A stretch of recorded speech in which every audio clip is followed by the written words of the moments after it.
¿Qué les aplicaba en el año 80? Bueno, pues se aplicaba pues, unas normas especiales, ya iban dentro del Código Penal Común y de la Ley de Enjuiciamiento Criminal Común, pero se aplicaron unas normas especiales que no son exactamente las que se aplican ahora. A ber, nik uste dut gatza euneko eunean ondo egoteko eta herrian kokatuta egoteko, oraindik denbora bat pasatu beharko dela, 31 urte barrote artean emateak psikologikoki eta bai fizikoki kriston paliza emoten dau pertsona bateri. Berak afaritze guztietan beti eskatzen zuen, lagunekin eitzen zuenean, beti eskatzen zuen gatxatu amaiteko, bazkaize postre moduen. Da orduen gatxatu eta azkenean gatxagaz gehatu zen. Desde el año 1980 el régimen habitual de Sagardu y Moja ha sido el de aislamiento, lo que técnicamente se califica primer grado, que lleva consigo unas condiciones muy duras de vida diariamente. Se podría calificar que aislamiento, alejamiento y actividades muy escasas.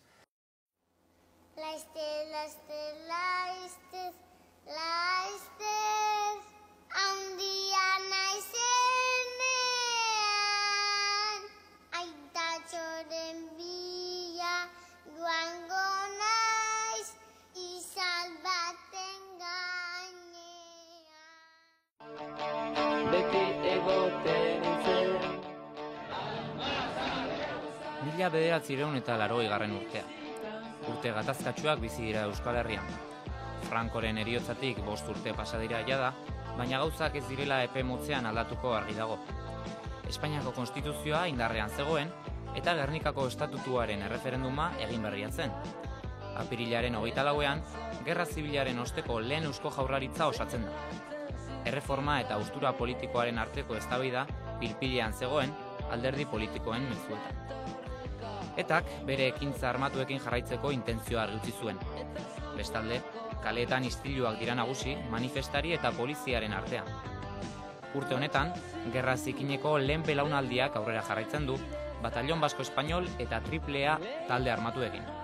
1980ko ekainaren 11ean, Jose Miel Etxeberria Naparra baitzen dute Donibane Loitzunen, eta Eduardo Moreno Bergaretxe Perturrekin batera, agertu ez diren militanteen zerrenda osatzen du.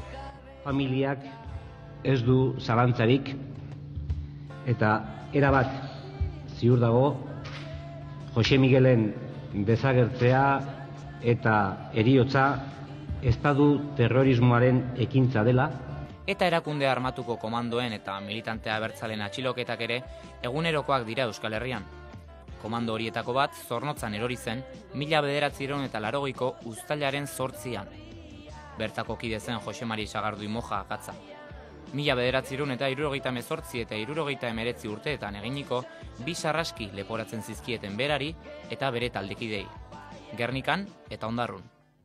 Beti koskatzen zinen Euskal Herriko arrazoak eta zer ziren da jente hori zegaitik mugitzen den, beste manifestazioetan, beste historietan.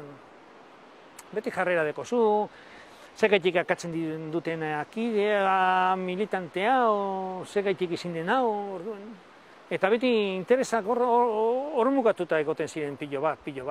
Lo cierto es que a estas personas, como Sagardu y Moja, se les ha aplicado una legalidad muy estricta en su detención, en su incomunicación, en sus interrogatorios con denuncias de torturas de manera continua, en su encarcelamiento, en su proceso, en la acusación, en el juicio y en la condena.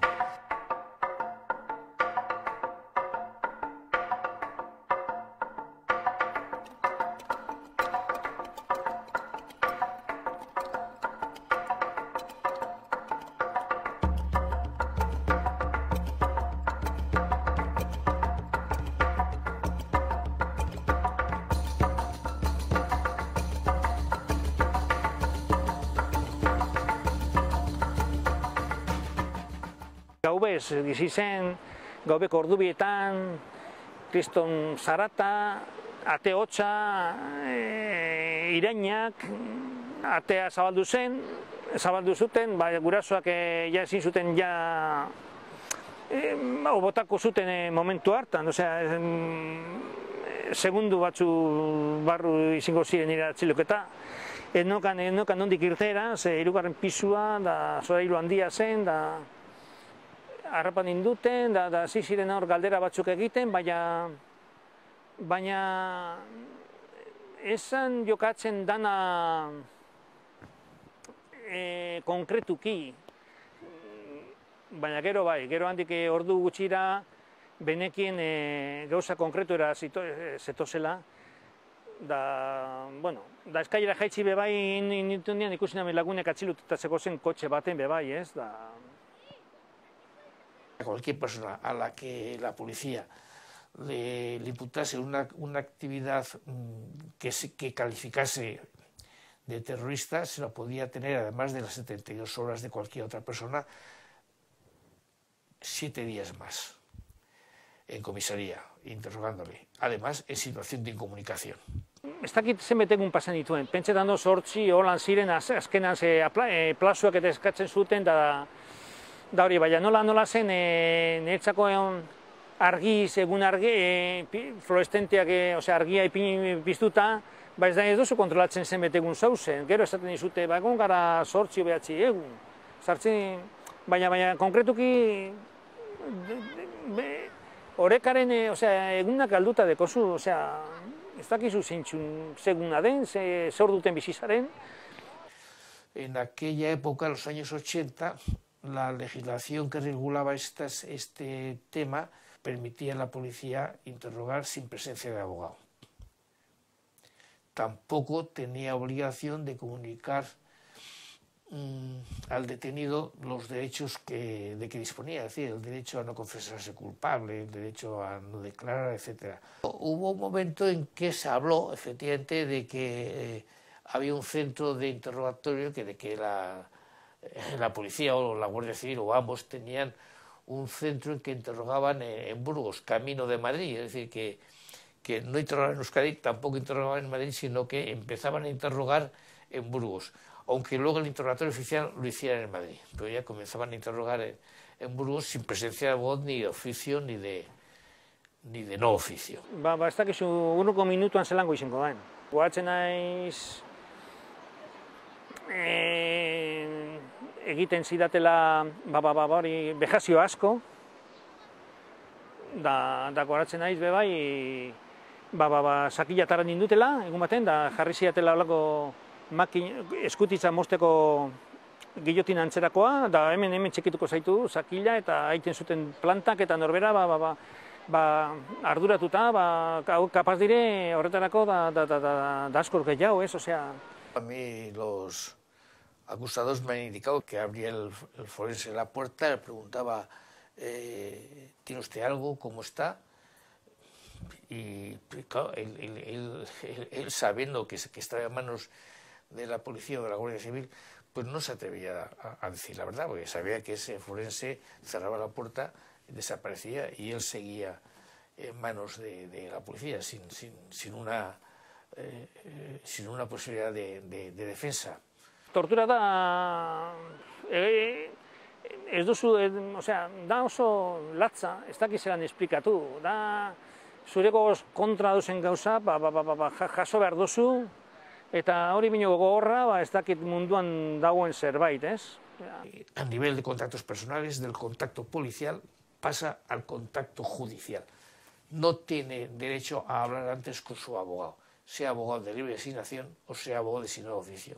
La relación profesional se hace difícil cuando te encuentras con una situación jurídica donde las imputaciones por los hechos que se juzgan son muy graves, la legislación es especial y el tribunal también es especial, como la Audiencia Nacional. En definitiva, una legislación especial hace más difícil la defensa de estas personas, porque además hay una limitación importante, no solo de sus derechos, sino de los derechos de defensa.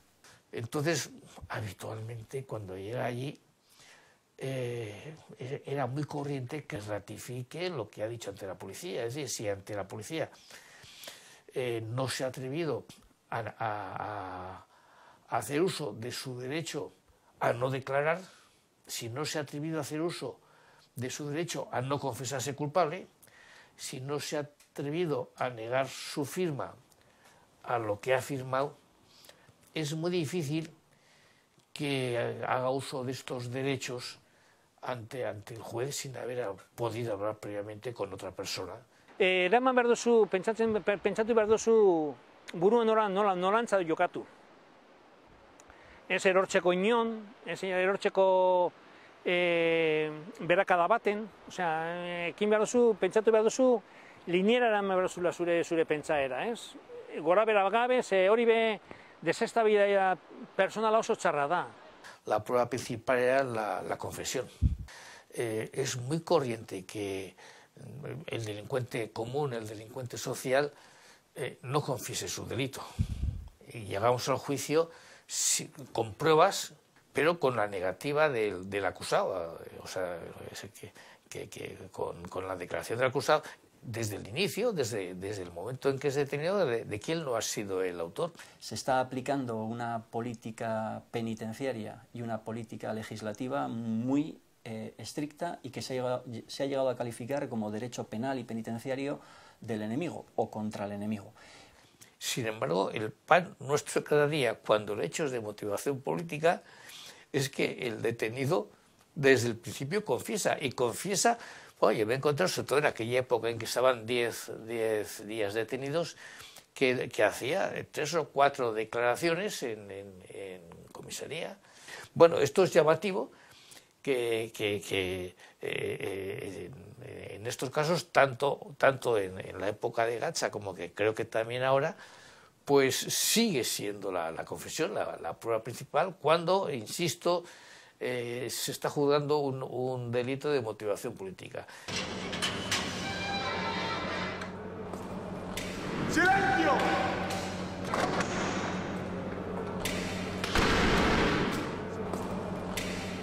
Ja beste mundu bada, ja ikusten duzu jentea, ja ikusten duzu eguna argitzen, ohera joaten zara, nahi duzun, dekozu geba, dekozu deskantzateko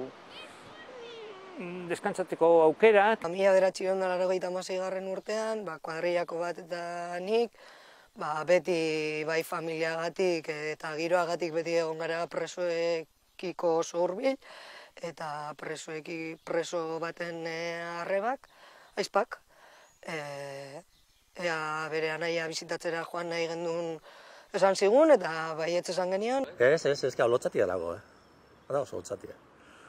Holotzatia, eta, nik pentsatu jentiari ez desairatzea itxerren, igual galdera batzuk esan, hostia, niri erantzun debi harrotzet, eta, da un perfeccionista lan da ustez, Harrera oso ona izan zen, alde batetik, gu berarentzat ez ezagunak ginen, baina bai beste nirekin etorri zen pertsonaren gurasoak, bai nire gurasoak ezagutzen zituen, beraz hasieran aurkezpena, nortzu ginen, noren seme-alaba ginen esan, eta segiduen konturatu zen nortzu ginen, nahiz da berak ez ezagutu. Eskatu behar zu lagunerik konsejoa, zelan moldatu, zelan abisatu familiari, nosekin gozun bizitak,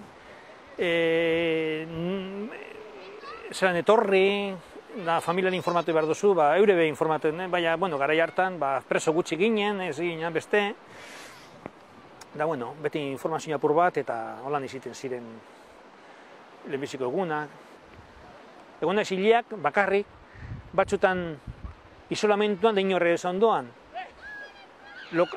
Abotsa begaldutan, ez duzu mintzatzen, da, klaro, lokarriak agokoak ahultzen dire. Zer gertatzen da gero lagunekin zauzenean? Esaten dizute, ez dizuten entzuten zer esaten ari zara. Danik erantzuten dio, nire abotsa entzuten don. Nik ez, lokarriak,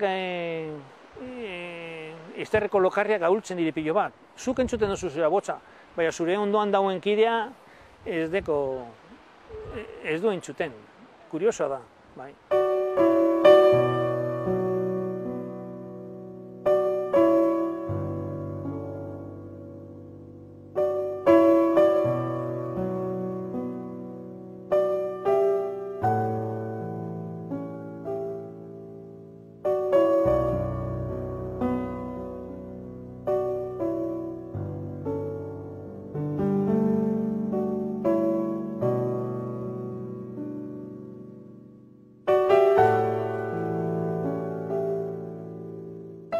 alaia eta oso lasaia.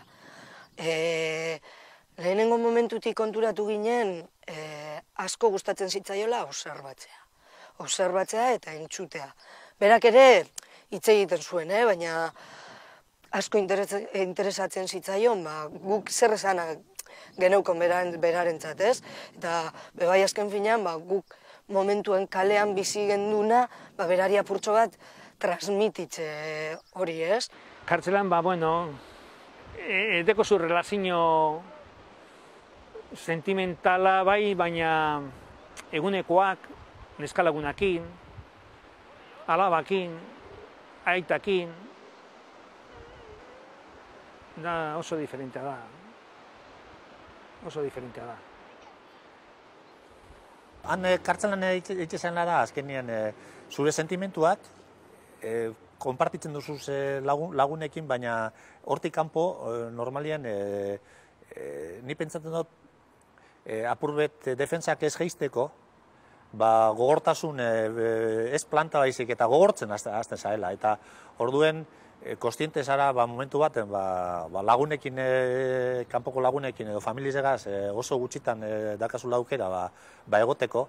Eta eurega zauzenean be nolabait zauzela apurbet ez distante baizik eta kosteiten jatzula gainditzea horrek familizen eta izen behar ziren harreman normalak kosteiten jatzula zen. Ez bakarrik kristelo badalako zenen gube ezi bat epintzen dugulako aurrian. Zenitartekoak, lagunak, seme alabak, bikotea ikusi bai, 40 minutu, baina kristal baten atzean eta bezarkatu ezin izena, 10 orduko, 8 orduko bidai bat egin ondoren, nik uste dut beraientzat, hori zemar dela min handienetariko gauza bat, ez? Beraieri sufrimendu asko sortu ahal izen dutxien gauzetariko bat, ez?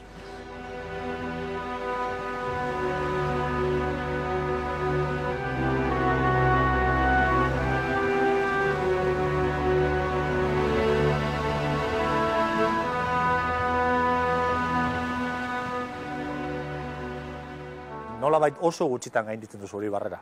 Ezi bat, sortzen dana, ni pentsatzen dut norberaren seguridaderako, ez da? Horrek urtiak pasatzen direzenean, horrek gero suposatzen du, bueltan zatozenean kartzela dugutzen zanean berriz ezik eta berri bat, ez da? Horrek dana saiatu horrek alboratzen, egiten bizitza normala hurbiltzen jenteari, harreman normalak normalizatzeko, ez da? Elkarrizketak zintxoak egiten dire.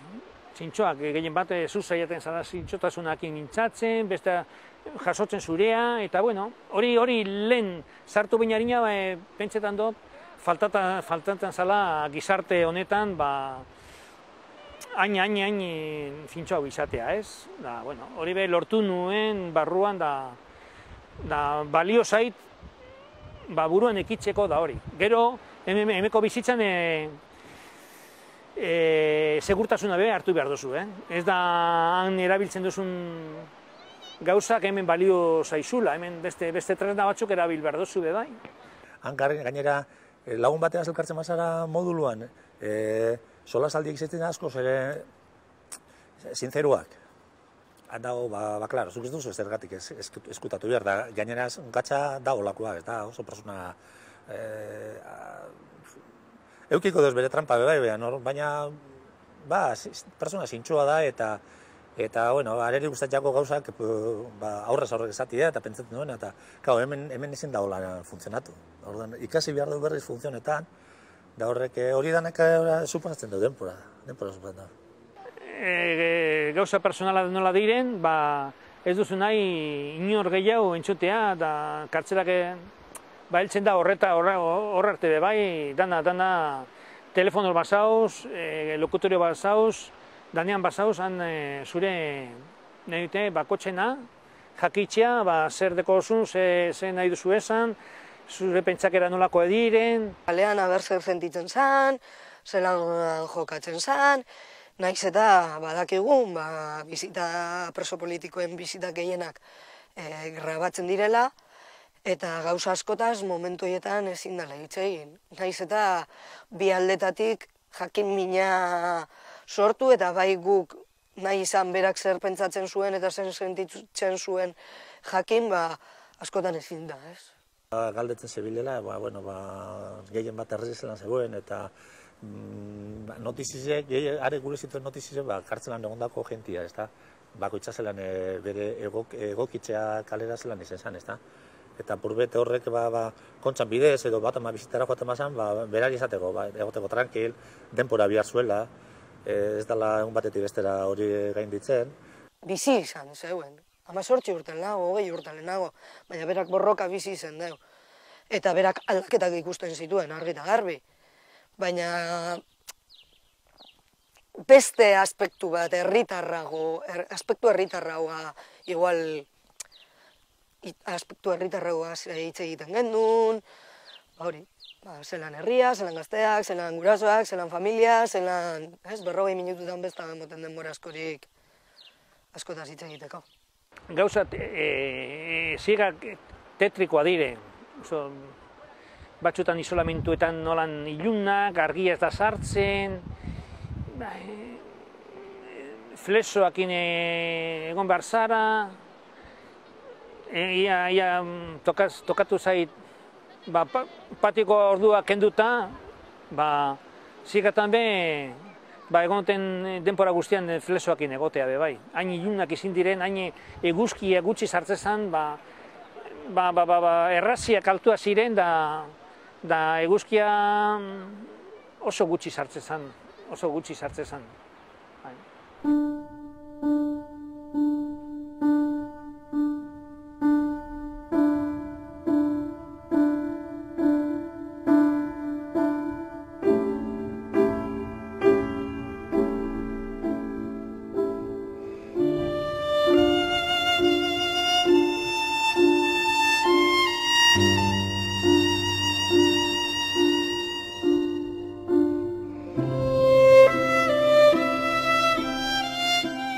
Beti guruzu ikusi errazitik kanpora zer dagoen, zer susmatzen den, da hori, ez? Osea, buruan nondik atara, baina kara,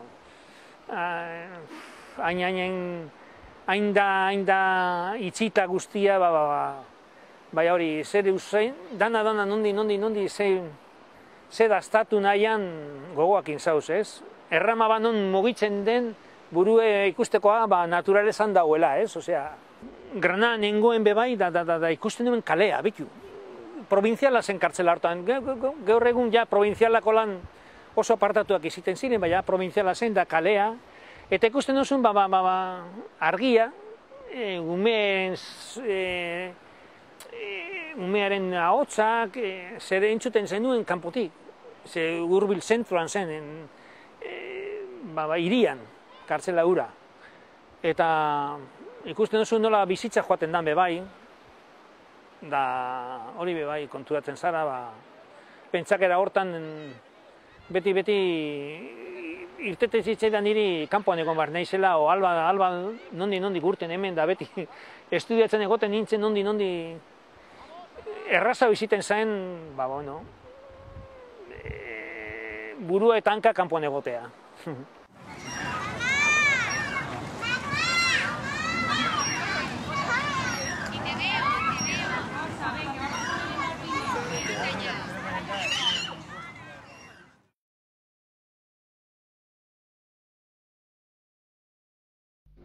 José María Sagardui Moja, de 35 años, ha intentado fugarse a las 7:10 de la mañana, haciendo un agujero en el techo y utilizando la cama como escalera. Una vez realizado el boquete en el falso techo, que tiene unos 4 centímetros de espesor, ha accedido a una estructura metálica, que ha reventado utilizando una toalla a modo de torniquete y ha pasado a una boardilla, y de allí al tejado. Esta es al menos la versión del director de la prisión de Granada. Sin embargo, el ruido en una garita que está fuera de servicio ha alertado a la Guardia Civil. El preso de ETA, al verse descubierto, ha saltado al recinto interior de la prisión, donde ha sido detenido. Posteriormente le han trasladado al Centro de Traumatología del Hospital de Granada para atenderle de las heridas leves que ha sufrido. En las imágenes vemos cómo después de la cura le han vuelto a trasladar otra vez a prisión. Bereke topetia zulo bat urtetzeko, ez duzu zaten normala ala, baina, ez duzu beste batetaz gehiago harrituko nintzen. Yo creo que con Gacha hay que destacar que en ese momento llevaba 13 años preso, que entró en el año 1980 y era el año 1993 con un régimen penitenciario muy duro y que lo que intenta es poner de relieve que está vivo y con una iniciativa de decir yo no asumo estas condiciones de vida, la situación de preso y lo que quiero es salir para seguir trabajando por mi pueblo, que es lo que me ha traído aquí. Hori da, denporak eta logure asko kenduta be,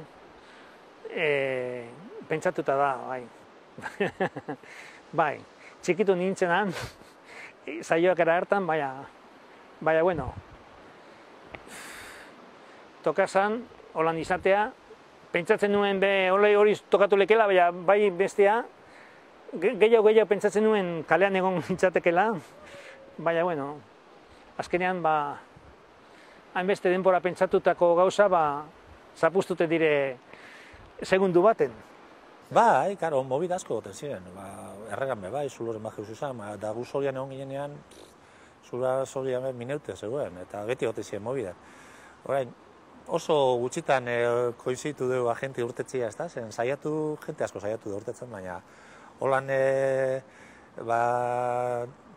horre txorbito eta, Durungoko idazlea eta urten zirenean Donostin martutenetik, ni pentsatzen duz horren ostian besterik ezala egon. Él lo que manifiesta es que como todo preso político, su lugar no está en prisión, sino está en la calle, y eso lo manifestó incluso en el juicio.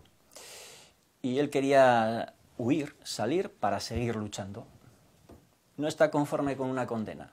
Y es algo habitual en el colectivo de presos políticos vascos. Gantxoan, garita bateri lotuta, da pasakera pasatu behar nuen azkeneko murua, eta justo erori nintzen, da apurtu nuen hanka, besoa, erori nintzen, gero etorzirenan txakurrak etorziren, bate nahi zuen jakin hor nintzen, pistola batekin eskuan, ni pentsatzen nuenan hemen jasotzen dut beste onio tiro bat. Claro, para un abogado ir a un juicio y encontrarte con que el cliente dice sí, reconoce la propia sentencia, dice el juez, Sagardu y Moja reconoce sinceramente el intento de fuga y manifiesta que él pues está en una situación de aislamiento, de muchos años de prisión, de condiciones muy duras, y que su obligación, como todo preso, es salir de allí. Y además es que no reconoce la condena. Claro, ante eso, pues bueno, desde un punto de vista legal, tú planteas que la imputación del fiscal de quebrantamiento de condena se recoja o no estrictamente en el Código Penal. Ni, claro, golpeak egin naben, ez da erantzunik, azurretako mina, holango golpeekin, da goatzen naiz, kartzelero batek esan ziola beste txakurrari, este es uno de esos. Ez zuen esan nahi, ez da erakundeako nintzen, da bueno, hartu ninduten, da altzatu ninduten eurek, eta bueno, arrastraka isolamentura. Y entonces decíamos, bueno, no ha quebrantado la condena. Y el fiscal transformó la solicitud de pena en un delito intentado de quebrantamiento de condena, lo que antes se conocía como tentativa. Y a partir de ahí solicitó 6 meses de prisión. Nosotros decíamos, no, técnicamente no se ha escapado. Tampoco fue frustrada porque la Guardia Civil no le detuvo, sino que él realizó una serie de actuaciones que quedaron a medio camino. Y entonces dijeron, efectivamente, eso es una tentativa. Y en aquel momento, por el intento de fuga, se le condena. En las propias resoluciones judiciales de la Audiencia Nacional y del Juzgado de Granada, donde se juzgó el delito intentado de quebrantamiento de condena, finalmente se realiza con ellas una acumulación que procesalmente se lleva a cabo con todas las condenas para ver cuál es el máximo de cumplimiento.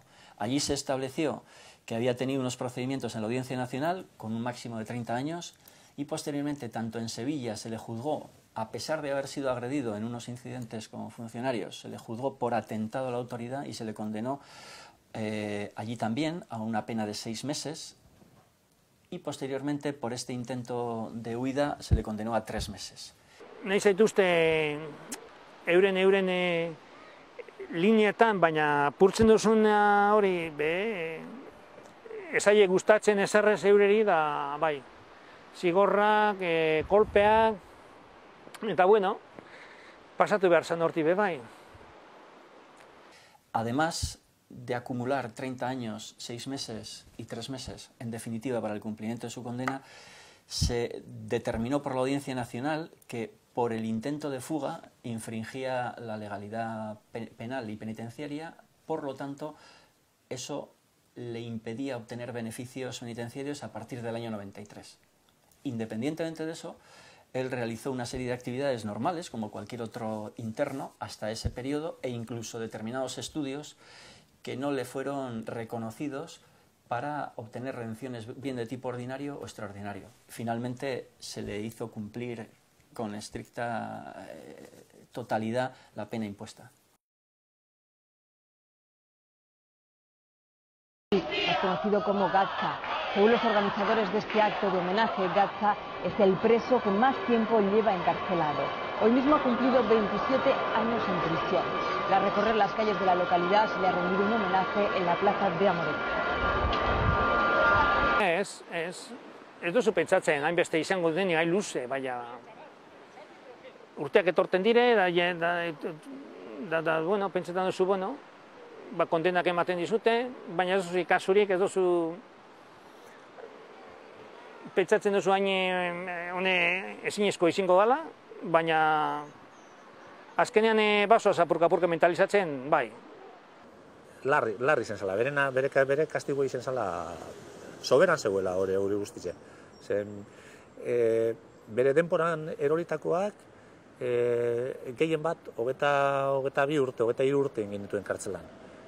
Eta ja bera bakarrik geratu zen kartzelan, 80 urtean jeuzistakoa bera geratu zen bakarrik kartzelan, eta ezin genuen lurrertu, zelan, gero gainera paroten legea handik urte batzutara aplikatu inzioten, pentsatzen genuen, nahiz eta rehentzino moztuta izan, saiatu zelako kartzelatik irtetzen, gero ja hori aurretik euko zituen urte pare bat erremitua, pentsatzen genuen, 27-28 urtengo da.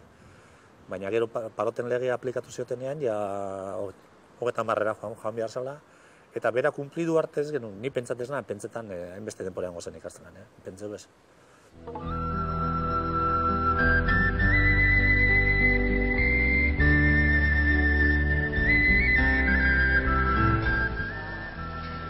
Esangot, ni santo naz Sagardui Gatza naite.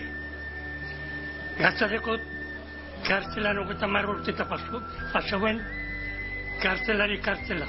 Momentu honetan, topetan da Gatza Kadizeko kartzela. Eta araño joan beharrek eukiduguz astero edo 15. Hori da gure bilkerak dekusuna hainbeste guztian. Azkenengo urte terdian ja bere burua kalean kokatzen saiatzen hasi zen, baina pentsatzen bere bizimodua kalean zelan izango zen. Neko lasaia ziren nietzako, zeia txampa egonda dekozu, daia kalma tokatzen zaizu, pentsatzen duzu asko ja barrutik familiakin, zenideakin, nola aurkituko duzun, dana, etxea zozenean. Zure edadekoak urtetze zarenean, dana dauz, eskonduta, familiarekie, eta, klaro, bera ja urten da, ja 52 urtegaz, 13 urtegaz, 52 urtegaz, eta 52 urtegaz agentie ja beste beste rutina, beste modu batera funtzionatzen du. Ez da, ja, berak sartu zen 22 urte kartzelara, eta bere oroimenak direz ordura arte. 22 urteko mutil bat, azkenen mutil bat, asalto mata biltzen da. Azkenengo bizita, bera atara, baino 3-4 hilabete lehenago izan zen, eta ni eta nire kuadriako beste bat joan ginen, eta bizita, alaia, oso alaia, bagenekielako azkenengoa izango zala, urrengo biderra bertara joango ginen urrengo biderra bere bila izango zelako. Urduria, bera naiz eta lasai itxura eman nahi, nabaritzen zaren urduri zegoela. Hona zatu zenean, ikusten duzu zure ingurua zer dauen, eta zure edadekoa zeiken dabe, eta karo, zure buruan oso aske zara kartzelan zauzenean, baina egia hemen lotura pile badakazu. Egon bihazara denbora guztien behiratzen albokoa zeiken deuen, jakiteko zuk ondo egiten duzun edo ez. Eta denbora guztien horrek dudak eukidoz gatza da eukiko duzu hendik antzeren. Ez daki zarretan, koño, hau esan doana ondo esan dago, zeratik ez, zuk esan duzu eta ondo dago, zeratik ez. Zuk esan dezakezu buruzuna. Zentzuz, zupetzatu duzuna, esan duzuna zentzuzko ala, ez da. Orain, gero denporiaz, hemen ikasi bihuzu gordetzen, pentsatzen duzuna, segun zen mailaraino, nola esan, gehien bat nola esan, ez da? Euki bihuzu takto hori. Eta hori dana da, urtieri ardirez hori behikasteko hemen.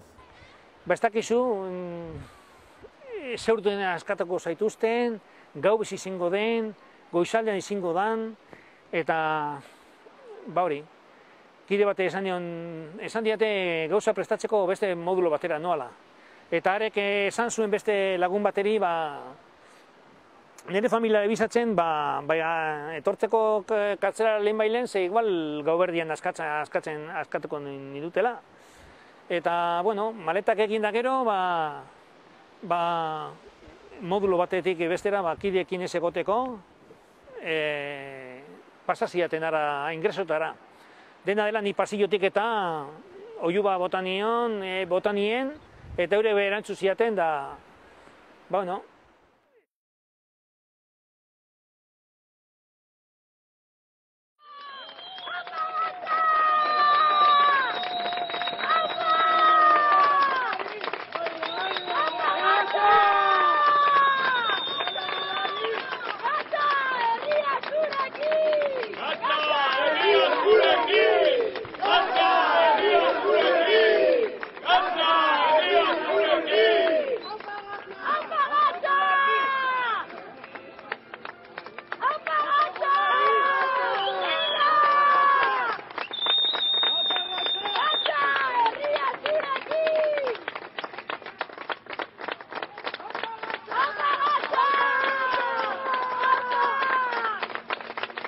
Ja dekozu pentsatuta lehenbiziko bezarkada izango da beretzat, hainbeste denpora bezarkatu gabe, badekozu igual aurrez aurreko gabe gonintzen zati batzuk, da, bueno, ikusi nuenean, begiratzen nengoan non da bera, ez?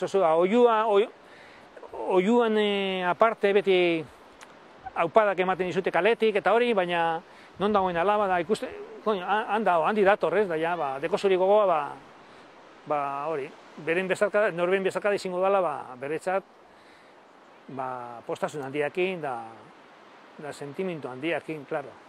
Ni jaitzen nintzen autobusean ara, eta, gero, ez genuen espero holan izatea, ez da?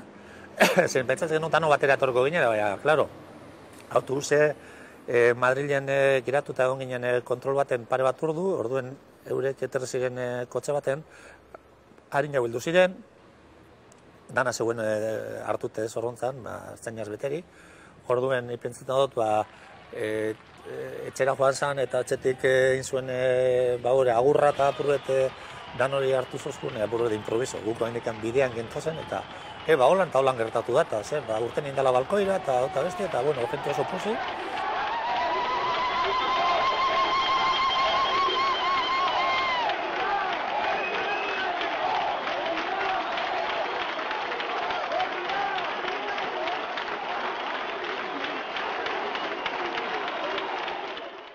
Bueno, zoritzarrez lehenengo harrerara bere bia autobusez joan ginenak ezin izan gendun Zornotzan egon. Bidaian zehar polizia espainolak zein guardia zibilak hainbat kontrol jarri zituzten, eta Jaenetik bueltan gentozela, Madril parean, 2 ordu eta erdi izan gintuzten geldirik.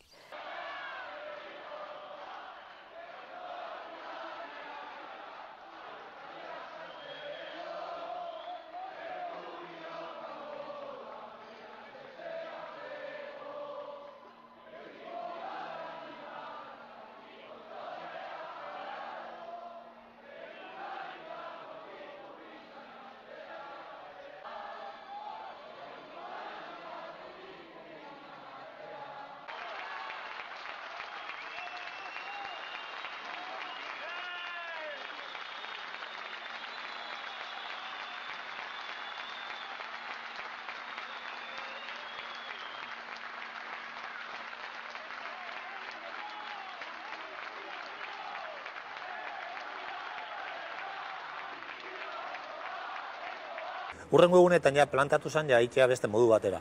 Baina, karo, ja esezko borobila jaso genuen, ezin zelain berari ongietorriri, orduen hasi ginen lehenengotan modu batera pentsetan ez lan egin eta bestia, eta azkenen erabekin nun gauza bera hau antzeko egin, etxetik berak agurren bat botatzie, eta, bueno, ondo urten zen ez dakit, baina bintzat jente oso emozionatu da zen, eta gure bai.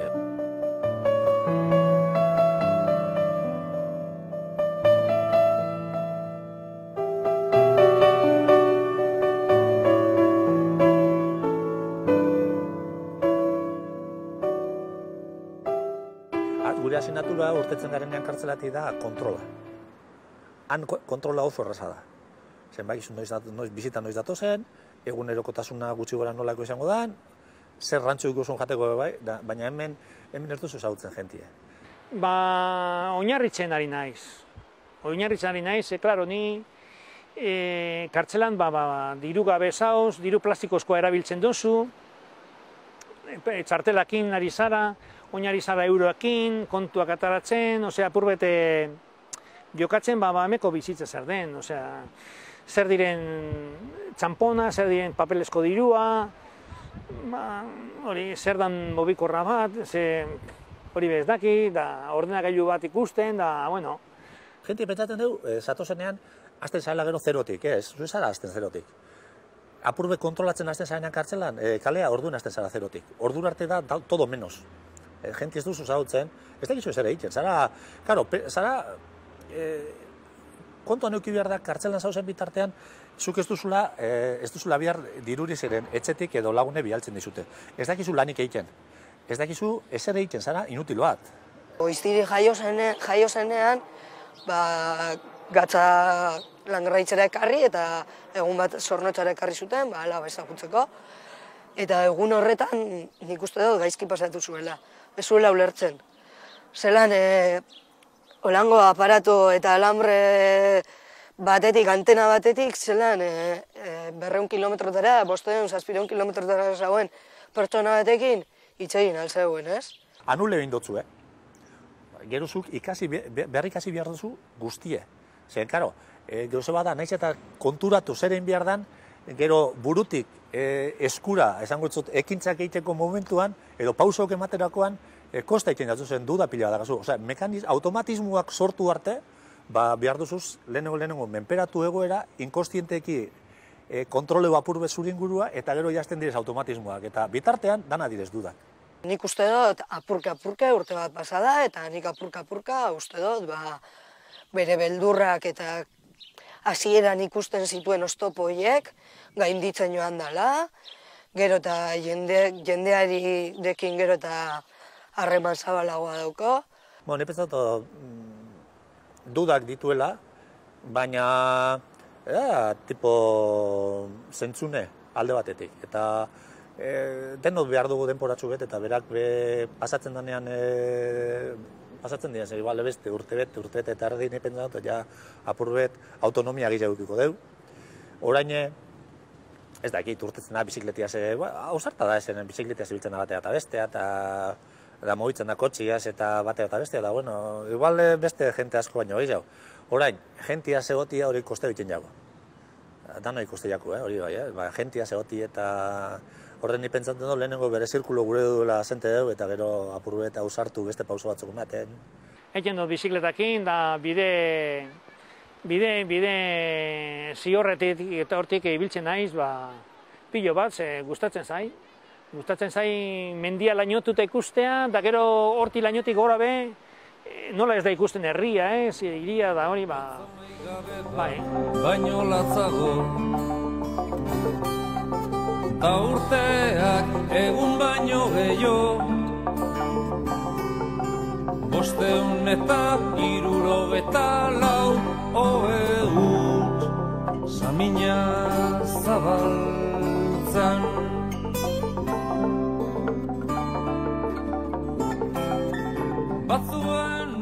Area, bai. Gu beti espetxan zemento gainen gaude ohituta, gehien bat zementoa, zemento esko gana, eta horrekin duzu kirola, horrek biltzen zara, hori da dauena, kartzeladeko burmia zementa barra. Da area, da beste... Area ikustea da beste historia bat. Etxean zai bakarrik denari,